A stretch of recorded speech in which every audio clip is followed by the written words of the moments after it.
우리 함께 나눌 말씀은 창세기 9장 20절에서 27절입니다.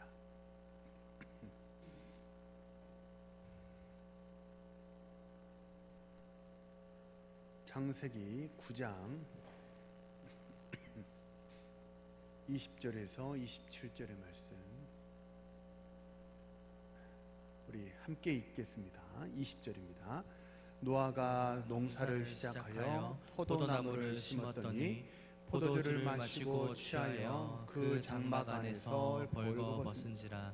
가나안의 아버지 함이 그의 아버지의 하체를 보고 밖으로 나가서 그의 두 형제에게 알림해 셈과 야벳이 옷을 가져다가 자기들의 어깨에 메고 뒷걸음쳐 들어가서 그들의 아버지의 하체를 덮었으며 그들이 얼굴을 돌이키고 그들의 아버지의 하체를 보지 아니하였더라.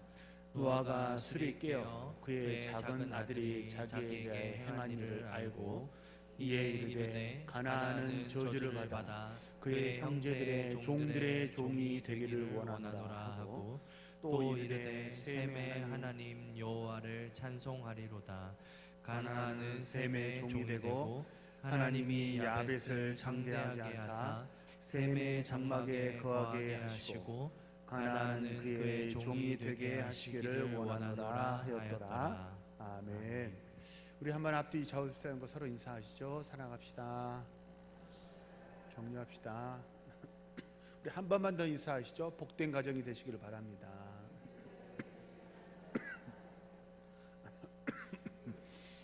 오늘은 이제 우리가 다 아는 어버이 주일입니다. 어버이 주일을 맞아 공경하고 덮는 것이 복된 복받는 마음입니다 라는 제목으로 말씀을 나누겠습니다. 세상의 모든 아버지와 어머니들이 다 지혜롭지는 못합니다. 세상의 모든 아버지와 어머니들이 다 온전하지도 못합니다. 하지만 어느 부모이든 예외 없는 한 가지가 있는데 바로 자녀를 사랑한다는 점입니다. 자식을 사랑하지 않는 부모는 없습니다. 어떤 사람이든 세상에 어떤 사람이 있다면 그 사람을 가장 사랑하는 사람은 누굴까요? 부모입니다. 부모만큼 그 자녀를, 그 사람을 사랑하는 사람은 없습니다. 혹시 우리나라에서 가장 많은 책을 저술한 분이 누군지 혹시 아십니까? 역대 인물 중에 우리나라에서 가장 많은 책을 저술하신 분이 다산정약용입니다. 500권이 넘는 책을 쓰신 분이니까 분량으로 대단한 분량 아닙니까? 그죠? 근데 그분이 쓰신 책은요, 그냥 허투루 쓰신 책, 그냥 그런 게 없고 한결같이 다 깊이가 있는 책들이고 여러 번 반복해서 읽어야 할 만큼 그런 수준이 있는 그런 책들입니다. 그래서 사실은 그러다 보니까 한 개인에 대해서 논문이 가장 많이 나온 사람을 꼽으라 라고 한다면 역시 다산정약용입니다. 그분은 이제 18년의 이 유배 생활 동안에 이런 많은 저술을 남겼는데요. 혹시 그거 아세요?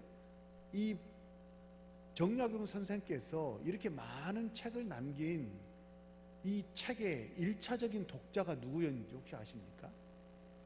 자녀였습니다.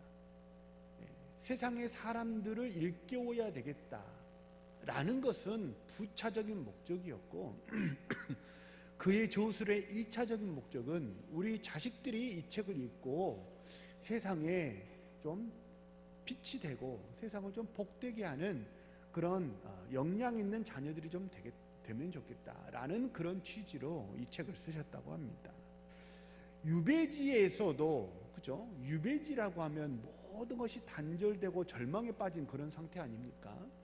그런 유배지에 가서까지라도 자녀를 위해서 이렇게 많은 책을 남겨서 자녀가 좀 잘 되기를 바라는 거, 그게 뭐예요? 그게 부모의 마음입니다. 정약용 선생은 훌륭한 분이시니까 그렇게 좋은 마음을 갖는 거 아닙니까? 목사님. 근데 세상에 그렇지 않은 부모도, 그렇게 훌륭하지 않은 부모도 많지 않습니까? 라고 반문하실 분이 혹시 계실지 모르겠어요. 일전에 혹시 연쇄살인범이었던 강호순이 붙잡혔을 때 상황을 혹시 기억하십니까? 그런 연쇄살인범이었고 그가 경찰에 붙잡혔을 때 이례적으로 신상 공개가 결정이 되었습니다. 얼굴이 복면이나 다른 걸로 마스크로 가리는 게 아니고 얼굴이 공개되도록 그렇게 했는데, 강호수는 자신의 얼굴이 공개되는 것에 대해서 아주 극렬하게 반대하고 항의했다고 합니다. 자기가 부끄러워서가 아니에요. 내가 살 길이 막막해질 것을 걱정해서가 아니에요. 그의 인생은 이제 뭐 감옥에서 수십 년 있어야 될 텐데 뭐 자기 남은 인생 뭐 걱정하겠습니까? 그가 자기 얼굴을 공개했을 때 그렇게도 극렬하게 반대했던 이유는 자기 아들 때문이었다고 합니다. 자기 얼굴이 공개되면 우리 아들은 세상 어떻게 살아가라고, 우리 아들 세상 어떻게 살라고, 너 살인범의 아들 아니냐고, 그렇게 불도장이 찍혀서 세상 살아갈 것이 막막해지지 않겠냐고. 그래서 제발 얼굴 공개만큼은 좀 막아달라고 그렇게 극렬하게 항의하고 탄원했다고 합니다. 또 그것으로 그치지 않았어요. 그는 자신이 범행했던 그 범행의 행각을 좀 엽기적이고 좀 기이하기도 하지만 책으로 펴낼 수 있도록 그렇게 요청했다고 합니다. 이유가 뭔지 아세요? 그 책이 팔리면 그 책의 인세를 받아가지고 자기 아들, 내가 우리 아들 이렇게 돈 벌어서 이렇게 뒷바라지를 못하니까 그 책 인세라도 좀 받아가지고 우리 아들이 좀 세상 사는데 좀 도움이 되면 좋겠다, 그런 마음으로 책을 펴내도록 도와달라, 그렇게 요청을 했다고 합니다. 물론 그렇게 자기 자식 귀하게 여기는 그 사람이 왜 남의 자식은 그렇게 흉측하게 죽였느냐라는 대중의 아주 지탄이 대단했거든요. 그런 지탄을, 비난을 받기는 했지만 여하튼 요지는 훌륭한 위인이건 아주 흉악한 범죄자건 자기 자식을 끔찍하게 위하는 그 마음만큼은 똑같다는 거예요. 어느 부모이든 자식은요 생명처럼 귀한 존재입니다. 부모에게 가장 큰 고통은 자식이 고통받는 거예요. 자식이 힘들어하는 게 가장 큰 고통이에요. 차라리 뭐 이제 다 자식 길러보셨으니까 그런 생각 이제 한 번쯤 하신 것이 기억나지 않으세요? 하나님, 차라리 제가 아프겠습니다. 차라리 제가 아프겠습니다. 저에게 저 질병을 돌리시고 우리 자녀에게 하나님 건강을 좀 주세요. 내 건강과 자녀의 질병을 바꿔주세요. 이런 기도 한 번쯤 해보신 기억이 다 있지 않으십니까? 그죠? 자식이 고통당하는 게 부모에게 가장 큰 고통이고요. 반대로 자식이 웃고 잘 되는 거, 자식이 잘 돼서 웃는 거, 그게 뭐예요? 부모에게 가장 큰 기쁨입니다. 부모인 이상 이건 예외 없는 모든 사람에게 적용되는 그런 거죠. 이런 부모를, 이렇게도 자식을 끔찍하게 사랑하는 그 부모를 공경하는 것, 그건 너무 당연한 것 아니겠습니까? 에베소서 6장 1절은요 내 부모를 공경하라, 이렇게 성경은 명하면서 이것이 옳으니라 라고 말씀합니다. 이것이 옳다라는 얘기는, 여기서 옳다라는 말은 헬라어로는 디카이오스이고, 이 디카이오스라는 말을 히브리 말로 바꾸면 뭘까요? 제가 그렇게 많이 강조해 드렸던 토부입니다. 히브리어로는 토부요, 헬라어로는 디카이오스요, 우리말로 하면 옳다, 선하다, 이런 뜻이 됩니다. 다시 말하면 부모를 공경하는 게 뭐라는 거예요? 창조 질서에 부합하다는 거예요.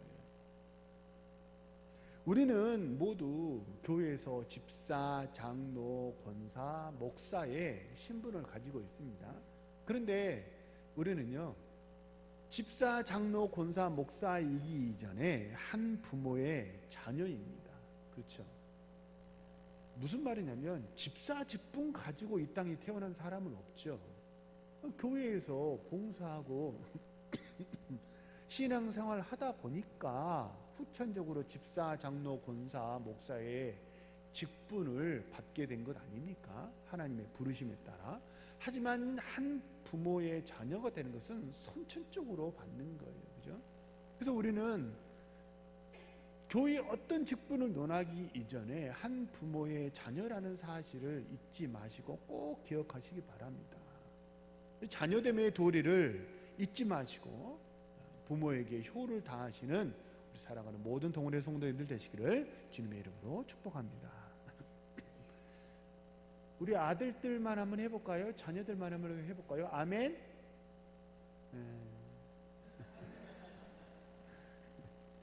나름 최선을 다하고 있어요.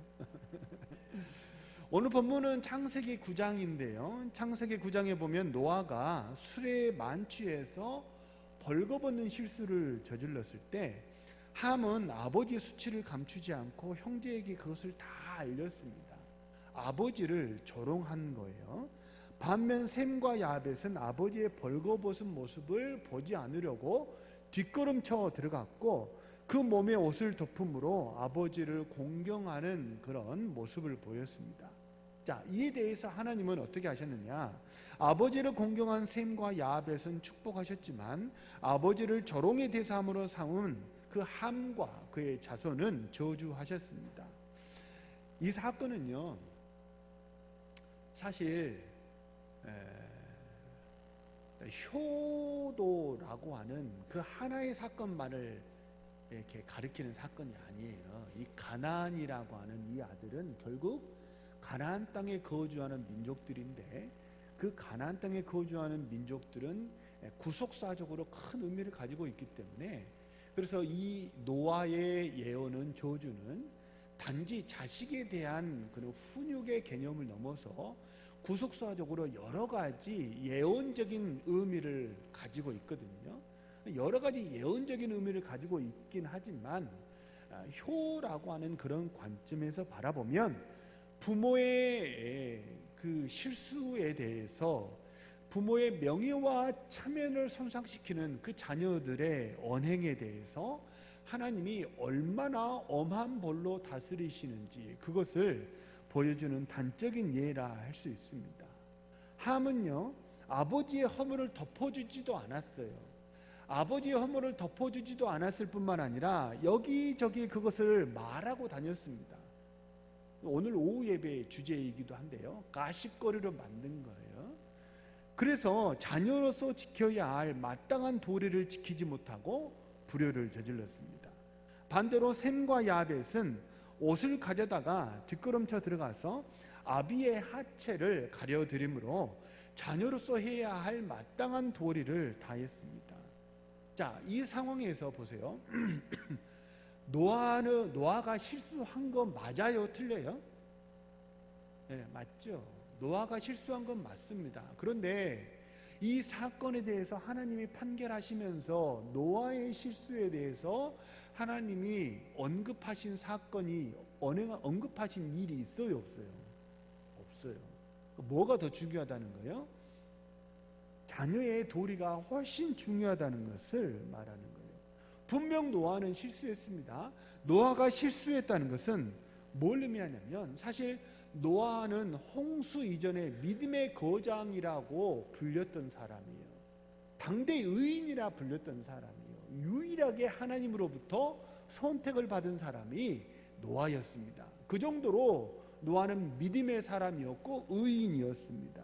그랬던 노아도 실수했어요 라고 하는 이 사실은 세상에 그 누구도 넘어지지 않는 사람이 없다는 것을 반증하고, 그렇게 믿음의 거장이었던 노아도 술에 취해서 그렇게 실수했다는 것은 그 누구도 나는 술 취해서 범죄하지 않는다, 실수하지 않는다 장담할 수 없다는 거예요.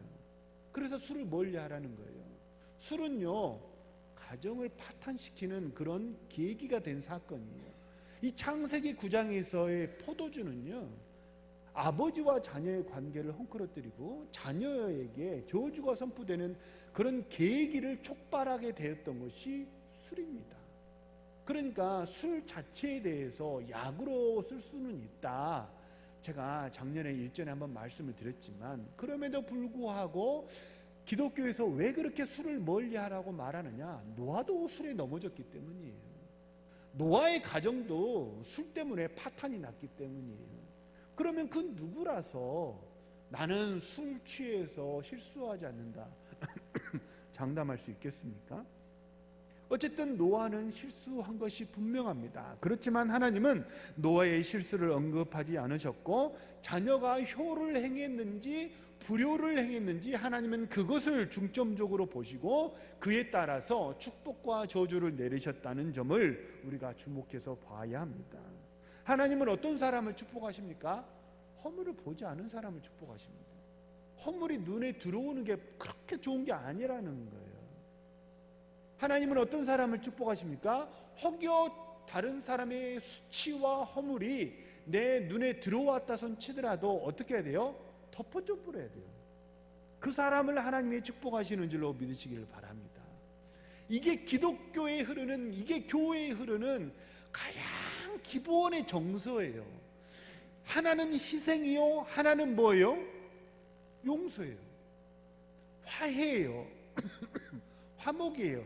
이게 교회에 흐르고 있는 가장 큰 정서이고 이게 기독교에 흐르는 가장 큰 정서입니다. 희생과 용서예요. 덮어주는 거예요. 누가? 죄 짓지 않은 사람이 죄 지은 사람을 대신해서 죽고 죄 없는 사람이 죄 있는 사람의 죄를 덮어주는 거. 그래서 뭐라고요? 칭의라 하잖아요. 칭의. 칭의는 뭐예요? 의롭다라고 불러주는 거예요. 의롭다라고 의의 옷을 입혀주는 거예요. 옷으로 허물을 덮어주는 거예요. 이게 굉장히 중요한 정신이라는 거예요. 다시 말하면 세상에 그 어떤 부모라서 세상에 그 어떤 부모라서 흠이 없고 잘못이 없겠습니까? 앞서 말씀드린 다산정약용 선생이 그렇게도 훌륭한 위인이었음이 분명합니다.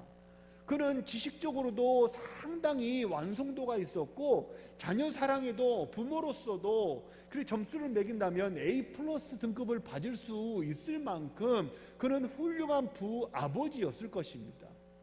그러나 그가 흠이 없었을까요? 그렇지 않아요. 세상에 그 어떤 부모라서 흠이 없고 잘못이 있겠습니까? 보통 생육법으로 태어난 모든 사람에 대해서 성경은 뭐라고 그래요? 모든 사람이 죄를 범하였음에 다 같이 시작. 하나님의 영광에 이르지 못하더니. 우리 이 정도야. 보통 생육법으로 태어난 모든 사람은 하나님의 영광에 이르지 못해요. 다 흠이 있고 잘못이 있다는 거예요. 여기 있는 모든 사람은 다 흠이 있고 잘못이 있기 때문에 오히려 하나님의 은혜가 필요해서 이 자리에 있는 줄로 믿습니다. 그죠? 어떤 부모라서 흠이 없겠어요. 하지만 자녀의 도리라는 게 뭐예요? 자녀의 도리가 뭐예요? 아버지의 치부를 보지 않는 거예요. 아버지의 허물을 보지 않는 거예요. 부모의 잘못을 들추어내고 여기저기 떠벌리고 말하고 다니지 않는 거예요. 그게 뭐예요? 하나님이 중점적으로 보시는 자녀로서의 도리라고 하는 거지. 이런 자녀의 도리를 기억하시고 허물을 덮어주는 그런 복된 삶을 살아가는 우리 신실한 우리 동원의 성도님들 되시기를 바랍니다. 우리는 지금 창세기 말씀을 읽었는데요. 창세기는요, 사실 수천 년 전에 있었던 그런 사건들을 기록한 책이라고 우리는 인류 문명의 시작을 기록한 책이라고들 혹시 이제 알고 계실 수 있지만 창세기는요, 단순하게 수천 년 전에 있었던 역사적인 사건을 기록한 그런 역사책이 아닙니다. 창세기는요, 단순한 역사책이 아니에요. 창세기는 뭐예요? 복음서예요. 복음서. 인류의 시작을, 하나님의 사람을 얼마나 사랑하는지를 보여주는 책이 창세기이고, 그 사람이 하나님을 떠났을 때 하나님의 그 관계를 어떻게 복구해 나가시는가, 그 시작을 말하는 거죠. 그래서 창세기는요, 여러 사건과 상징을 통해서 하나님 나라를 보여주고 복음을 선포하는 책이 구약의 창세기입니다. 창세기가 말하는, 그러면 창세기는 상징과 사건을 보여주는데, 그 사건을 통해서 상징을 보여주는데, 그럼 셈과 함의 이 행동을 통해서 하나님이 궁극적으로 말하시는 게 뭘까요? 셈과 야벳은 아버지의 치부를 가려줬잖아요. 이거 뭘 상징하는 거예요? 마치 에덴 동산에서 선악과를 따먹은 아담과 하와의 치부를 가려주었던 하나님의 마음을 상징합니다.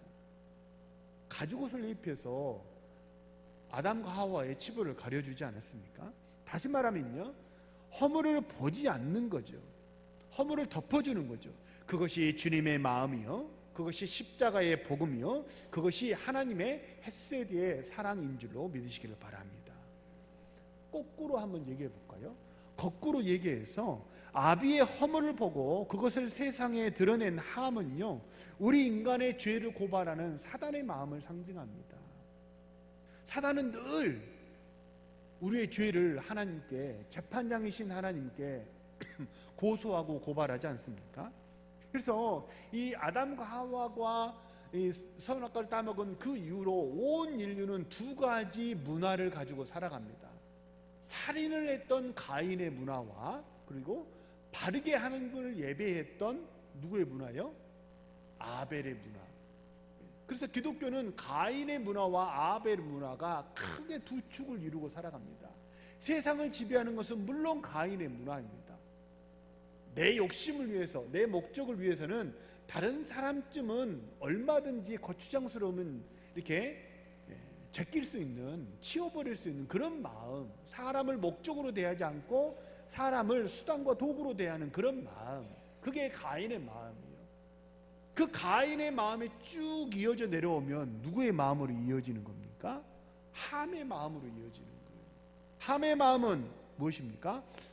세상에는 가인의 문화가 있고 아벨의 문화가 있듯이 허물과 치부를 덮어주는 셈의 문화가 있고, 허물과 치부를 고발하고 다른 사람을 욕보이고 모욕을 주는 함의 문화가 있다는 거예요. 성경은 이 두 가지 문화를 창세기에서 딱 보여주면서 독자들에게 묻습니다.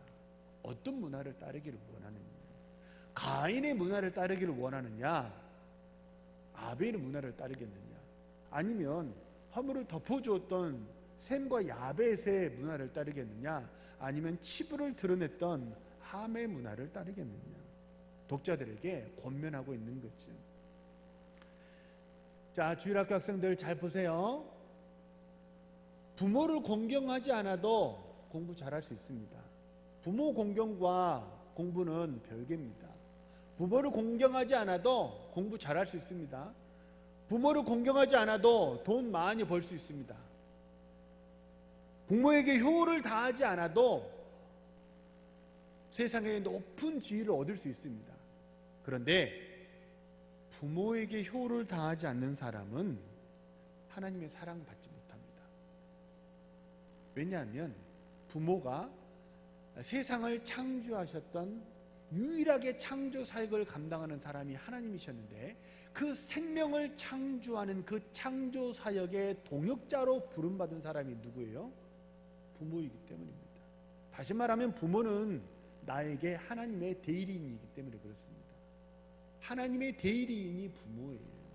그러니까 그 부모를 욕보이는 것은 곧 그 부모를 부르신 하나님을 욕보이는 것과 똑같은 것 아니겠습니까? 그래서 우리는 어떤 마음을 가져야 합니까? 애초에 다른 사람의 허물은 보지 않으려고 애를 쓰시기 바랍니다. 아멘. 다른 사람의 허물은 보지 않으려고 애를 쓰시되, 혹시 다른 사람의 허물이 보인다면 그 허물을 덮어버리시길 바랍니다. 다른 사람의 허물도 덮어버려야 하는데, 하물며 우리 부모님은 오죽하겠습니까? 부모의 허물은 더더욱이나 말거리로 삼지 말고 부모의 허물을 덮어드리는 우리 신실한 주의 백성 되시기를 주님의 이름으로 축복합니다. 우리 주일학교 학생들 한번 물어볼게, 대답해 보세요. 어버이날은 몇 월 며칠인가요? 질문이 끝나기도 전에. 그런데 혹시 그거 알아요? 5월 8일이 왜 5월 8일이 어버이날인 줄 알아요? 5월 8일이 왜 5월 10일이 될 수도 있잖아요. 5월 11일이 될 수도 있잖아요. 근데 왜 해필이면 5월 8일이 그 숫자가 의미가 있는 거예요? 그렇지 않아요. 5월 8일이 어버이날이 된 그 역사적인 사건을 보면요. 사실 우리 교회 때문입니다. 일제강점기 시절인 1930년 조선의 교회가 1930년에 처음으로 어머니 주의를 지켰는데요. 그 다음에 6.25 전쟁이 끝나고 1955년에 대한민국 정부가 교회에서 지키는 어머니주일의 정신을 우리 국민들에게도 좀 보급하면 좋겠다라고 해서 1955년에 그해 어머니 주일이 5월 8일이었어요. 무슨 말 이해되세요? 주일이 5월 8일이었어요.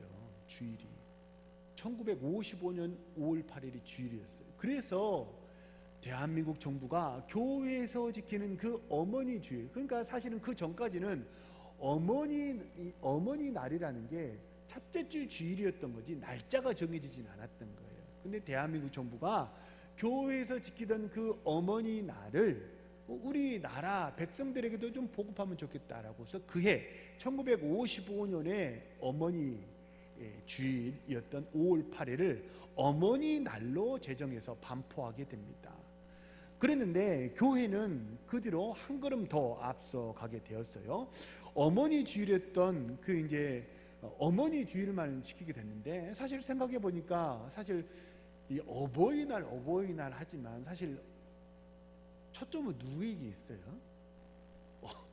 엄마가 나를 나실 때 괴로움 다 잊으시고, 그러니까 어머니에게 초점이 가 있지 않습니까? 그래서 어머니 날로 시작을 했는데, 그런데 이제 아버지도 역할을 했잖아요. 그래서 아버지도 같이 공경하도록 했으면 좋겠다라고 교회가 생각을 해서 교회가 이제 어머니 날을 아버지 날로 1974년도에 바꾸어 지키게 되었어요. 그것이 오늘까지 이르게 된 거예요. 그러니까 우리 대한민국의 어버이날이라고 하는 5월 8일은 교회에서 부모에게 효를 행했던 그 앞서가던 그 효도의 정신을 대한민국 정부가 받아들여서 그렇게 시행하게 된 날이라고 할 수 있는 거죠. 다시 말하면 우리 신앙의 선배들은요, 하나님만 사랑하고 부모는 조금 차순위로 밀려도 된다, 그게 아니었어요. 우리 신앙의 선배들은요, 하나님을 아버지라 고백하는 그런 우리 신앙의 선배들은 어머니 대신 우리 부모님들을 정말 끔찍한 마음으로 사랑하고 잘 섬겨드렸던 거죠. 그러니까 우리 신앙의 선배들의 본을 따라 우리 후배들도 우리 현대 모든 교회들도 부모 공경의 정신을 지키고 또 우리 자녀들에게 이런 효의 정신을 가르쳐야 할 줄로 믿습니다. 그래서 제가 이제 어버이 주일을 맞아서 우리 성도님들께 제가 한 가지 양해를 부탁을 좀 드리려고 해요. 사실 대부분 큰 교회는 이렇게 교육자들이 많으니까 그렇기도 하는데, 작은 교회 목회자들은요, 이제 매일매일 새벽 기도를 인도하고 뭐 이런 주중에 예배가 있고 해서 사실 부모를 뵙고 효를 다하기가 좀처럼 어렵습니다. 그래서 1년에 2차례 명절 때만큼은 우리 교육자들이 이제 부모 형제의 얼굴을 뵙고 인사드릴 수 있는 그런 시간을 좀 가질 수 있도록 우리 성도님들이 좀 너그럽게 이해해 주시기를 부탁을 드립니다. 목회자가 그 누구보다 말씀을 잘 지켜야 한다라고 한다면, 그렇다면 사실 평소에는 못하더라도 명절 때만큼은 목회자들도 이렇게 부모에게 가서 인사하고 좀 이렇게 공경할 수 있는 그런 시간을 좀 가져야 하지 않겠습니까? 그래서 최소한의 그런 명절 시간만큼은 좀 할애해서 이렇게 마땅한 자녀의 도를 다하고 형제간의 우애를 좀 다질 수 있도록 우리 성도님들이 좀 너그럽게 이해해 주시기를 부탁을 드립니다.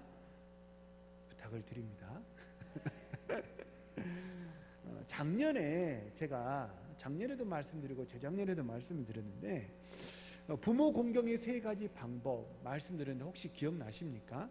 첫째, 따라서 한번 해보시죠. 첫째, 자, 첫째, 입을 즐겁게, 주머니를 즐겁게, 마음을 즐겁게. 이게 효도의 세 가지 방법이에요. 다시 한번 해보시죠. 입을 즐겁게.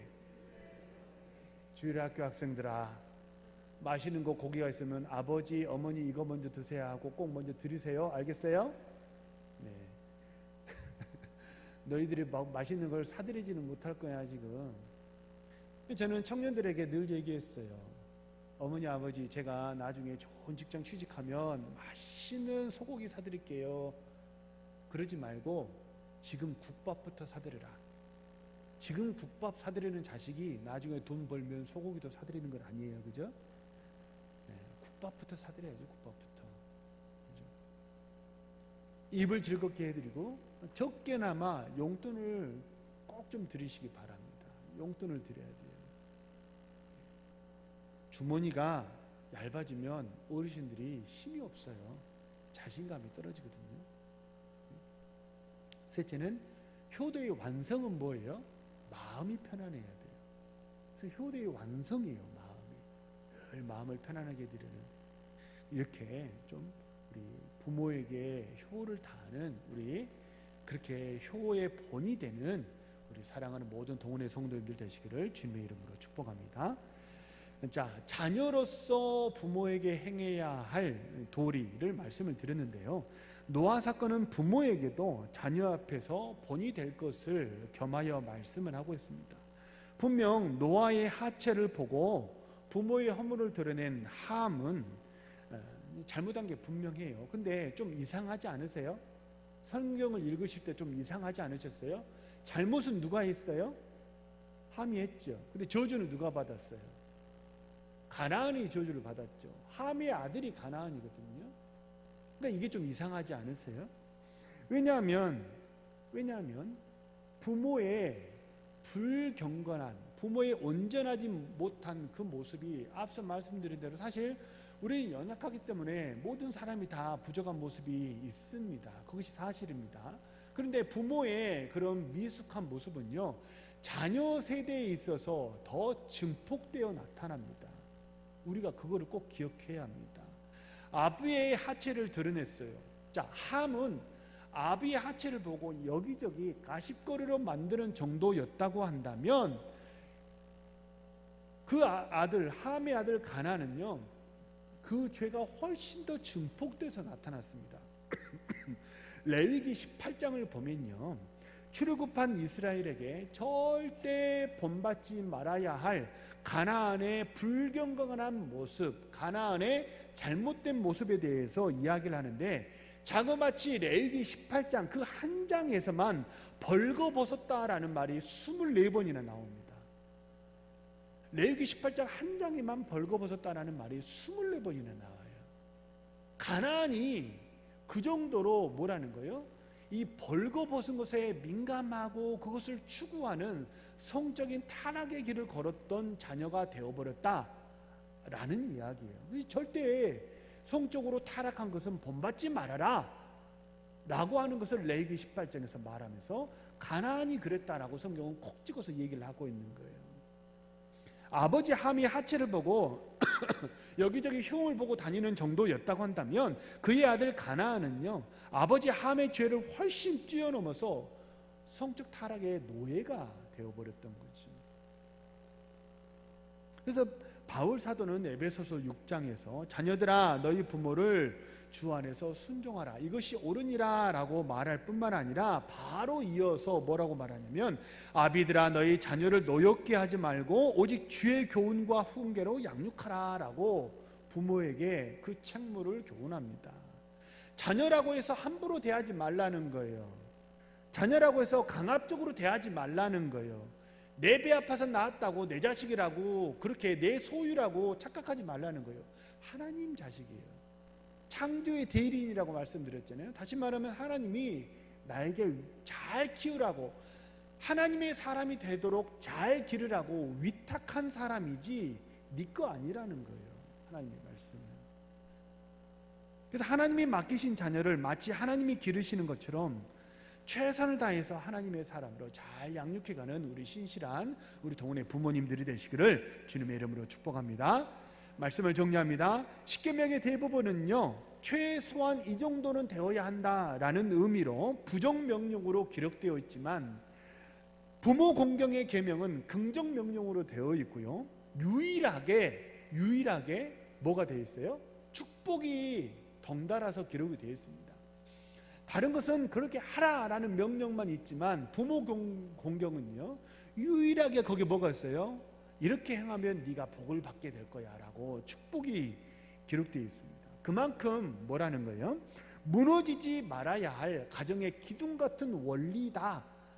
이렇게 내가 축복까지 약속하면서까지 너희들이 꼭 기억해 주기를 바란다라는 하나님의 강조가 그 안에 들어있는 겁니다. 바라고 소망합니다. 오늘 이제 어버이 주일을 맞아 우리 사랑하는 모든 동원의 성도님들, 가정은 자녀는 부모에게 효를 당하고 부모는 자녀를 인격적으로 잘 양육하는 그런 복된 가정이 되시기를 주님의 이름으로 축복합니다.